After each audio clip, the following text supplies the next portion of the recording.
আরে পরে তো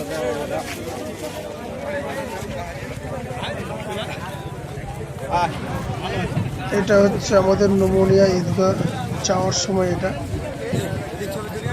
এবং দেখেন প্রচুর লোকজন। আমরা নমুনিয়া থেকে প্রায় হাজার হাজার লোকজন যাচ্ছে এখানে নামাজ পড়তে।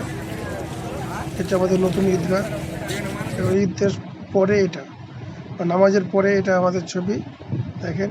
তারপরে আমার ধর্মের গুরু আছে মুমিন আব্দুল তাসকারি মদিনা এবং আহমদ মুস্তাফা মুহাম্মদ মানুষ এখন রাসূলুল্লাহ সাল্লাল্লাহু আলাইহি ওয়াসাল্লামের উপর ঈদ করা হয়ে গেছে, নামাজ পড়া হয়ে গেছে, এখন আমরা চলে যাচ্ছি এই জীবনে আমাদের এই কুরবানি ঈদ, এই কুরবানি আমাদের কি দিয়ে গেল এটা সম্পূর্ণ আমাদের ঈদগাহ ছবিটা, সংক্ষেপে প্রায় 10 বিঘা হবে এই জায়গা থেকে। আল্লাহু আকবার ওয়া লিল্লাহিল হামদ।